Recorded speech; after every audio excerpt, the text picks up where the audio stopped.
ሊዲያ እንግዲህ ለወንድሟ ሁሉንም ነገር ነገረችው። አደይና ዶክተር ግንኙነት እንዳላቸው ማለት ነው። ታዲያ አንተ ቅድሙንም ቀልቤ አልወደደህም ነበረ። ይሄ ነገር እውነት ይሆንና ቀቅዬ ነው ስጋህን የምበላው ሲል እንግዲህ በቦክስ አጠጣው ማለት ነው። ሌላኛው ደግሞ ቤዛና ዳኒ ፍቅርን አግተዋት እንግዲህ ዋሽና ሂጂ ለኢንስፔክተሩ ሁሉንም ነገር ተናገሪ አሏት። አለበለዛ እዚህ ውስጥ ቀብረንሽ ነው የምንሄደው አሏት። እንዴ እናንተ በሰራችሁት ወንጀል እኔ ቀባጥሬ ብታሰርስ ትላቸው። እሱ እኛን አይመለከተንም፣ አሁን እኛ የምንልሽን ብቻ ነው ማድረግ ያለብሽ አለቻት ቤዛ። ታዲያ ፍቅርም ይኸውልሽ ይህን ቢካልሽ የሄለን እገታ ላይ ያንቺ እጅ እንዳለበት ለእናትሽ እናገራለሁ ብላ አስፈራራቻት። እሷም ደግሞ እባክሽ ለእናቴ አትንገሪያት፣ ያደረግኩት ሄጄ ለኢንስፔክተር ዋሽቼ እነግራለሁ ብላ ሄጅዳ ውሸት አቀረበች። ኢንስፔክተሩን ታዲያ አይኗን እያየ በስነ ስርዓት አውሪ ሲላት ምንም ሳትደነባበር እያወራች ነበር ማለት ነው። ከዛ በኋላ አሁን ቤዛ የት እንዳለች ታውቂያለሽ? እኔ ምንም የማውቀው ነገር የለም ኢንስፔክተር፣ ግን ትናንትና ዳኒ በማላውቀው ስልክ ደውሎልኝ ነበር እና ምን አለሽ? እናማ እህቴ በሆነ ፊቱ በተሸፈነ ሰው ታግታ ተወስዳለች እና አሁን የት እንዳለች አላውቅም ብሏል። ያውልሽ ፍቅር፣ ይሄ መቀባጠር አንቺን መቀመቅ እንደሚከተሽ ወቂ፣ ስለዚህ እውነታውን ተናገሪ አላት። እውነቴን ነው ዶክተር አምነክ ኢንስፔክተር፣ እኔ የት እንዳሉ አላውቅም አለች ውሸቷን። እንግዲህ ውሸቷ የተነቃበት ቀን እሷም ከዛም ቤዛን አረ ቤዛ እች ልጅ እኮ እኛ ልታግዘን ነው የመጣችው፣ ታዲያ ለምንድን ነው እንደዚህ የምናንገላታት? እባክሽን ታይ አላት። ከዛ ዝም በል እባክህ፣ ፍቅርን ከኔ የበለጠ የሚያውቃት ሰው የለም። ስለዚህ እኔ ለፍቅር መቼም አላዝንም፣ መቼም የሚያዝን ልብም አይኖረኝም፣ ሊኖረኝም አይገባም አለች። ታዲያ ምንድን ነው? እናማ አድርጌ ያልኳትን ነገር ታደርጋለች። ከዛ በኋላ ስለ እሷ እኔ ምን የሚመለከተኝ ነገር አለ መሰለ? ምንም አይመለከተኝም። ስለ ፍቅር ህይወቴን ብቻ አንዴ ላስተካክልና ሄዳ እሷ ለኢንስፔክተሩ ነግራ ከመጣች በኋላ እኛ ወደ ገጠር እንሄዳለን አለች። ከዛ እሺ እናማ በቃ ወደ ገጠር እንሄዳለን፣ ከዛ በኋላ የራሳቸው ጉዳይ እንደፈለጋቸው ይሆኑ እነሱ አለች። ፍቅርም ሄዳ እንግዲህ ውሸቱን እውነት አድርጋ ቤዛ ያለችበትን ፈጽሞ አላቅም ብላ ተናገረች። እውነትሽን ነው አታውቂም ሲላት መስቀልያ ሲጠይቃት እውነቴን ነው ምንም የማውቀው ነገር የለም አለች። ጥሩ እንግዲህ አንድ ቀን ስንፈልግሽ ትመጫለሽ፣ አሁን ግን ቀጥይ አላት።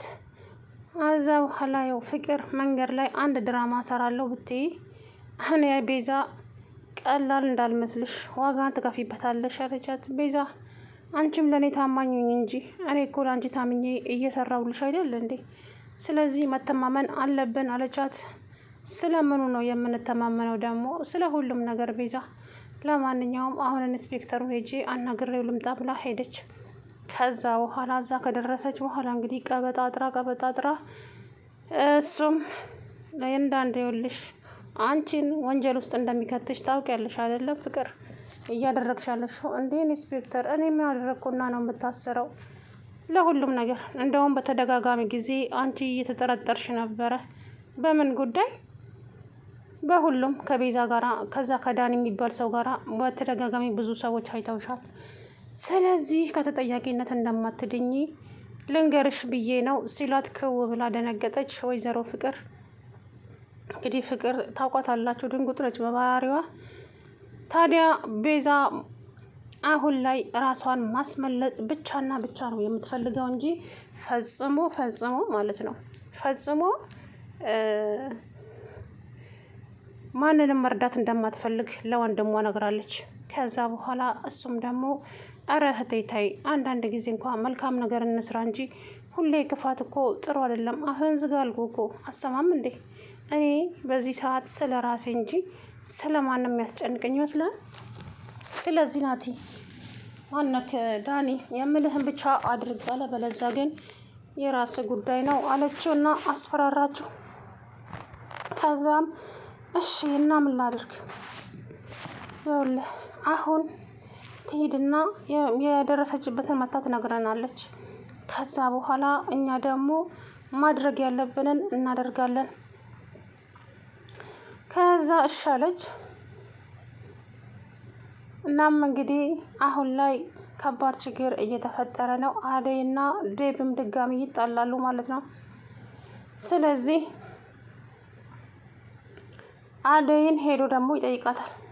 ይኸውልህ ወንድሜ ምን መሰለህ፣ አደይና ዴቭ ምን ሊዲያ ተናገሪ። ከዛ ዶክተር ሲመጣ አደይና ዶክተር አለች። ከዛ ቆይ አንተ ለምንድን ነው ለዛ ውስጥ የደነገጥከው? ደግሞ ከአደይ ጋር ምንድን ነው ችግራቸው ሲሉ እያስመሰለች እንደሆነ ደርሼበታለሁ። ስለዚህ ከዚህ በኋላ ምን ማድረግ እንዳለብን እንኳ አላውቅም። ሁሉንም ነገር እንትን ብላለች። አይዞሽ አንቺ አታስቢ። እና ወይዘሪት ሩታና ማነች ሊዲያም በጣም እየተጣሉ ነው። በጣም ማለት ከዛ በኋላ አንቺ እህቴ ነሽ፣ እንዴት እንደዚህ ታደርጊያለሽ? ምን አደረኩ? ይኸውልሽ እንግዲህ እውነታውን ልንገርሽ ወይዘሪት ሩታ፣ ዶክተሩ የሚያፈቅረው እኔን እንጂ አንቺን አይደለም። ስለዚህ ምንም ልረዳሽ ባለመቻሌ በጣም አዝናለሁ። ዶክተር የኔና የኔ ብቻ ነው እያለች ጭራሽ እርር እንድትል አደረገቻት። ይኸውልሽ ትሰሚኛለሽ ሊዲያ፣ እኔ እህቴ ነሽ ብዬ ነው፣ አለበለዛ አሳይሻለሁ ሚስት ምን ልታደርጊኝ ስትል ከዛ በኋላ አይ እኔማ ምን አደርግሻለሁ? ምንም የማደርግሽ ነገር የለም። ስለዚህ አዛ እሷን ጉሮሯን እንቅ ስታደርጋት ዴቭ ደረሰና እናንተ ሁለት ልጆች ቆይ ለምንድን ነው የማትከባበሩት? እናንተ እህታማቾች አይደላችሁም እንዴ? ቆይ ችግራችሁስ ምንድን ነው? እሱ ለምንድን ነው የማትከባበሩት ሲል እንግዲህ ሁለቱን ጠይቃቸው። ምን መሰለ ስትል እንግዲህ ስትቀባጥር ከዛ በኋላ እና ምንድን ነው ምንም ግን ዝም ብለና አረ ዝም ብላችሁ ነው እኔን ለመሸወድ እንዳትሞክሩ። አንቺ ሩታ ምንድን ነው የሆንሽው ከሊዲያ ጋራ? አይ በቃ ዝም ብሎ የእህታማቾች ጥል ነው ዴቭ ተው አለች። እና አቶ ዴቭ አሁንም ተመልሶ ሊሄድ ነው ማለት ነው ወደ መጣበት ሀገር። አሁንም እንግዲህ ተመልሶ ሊሄድ ነው።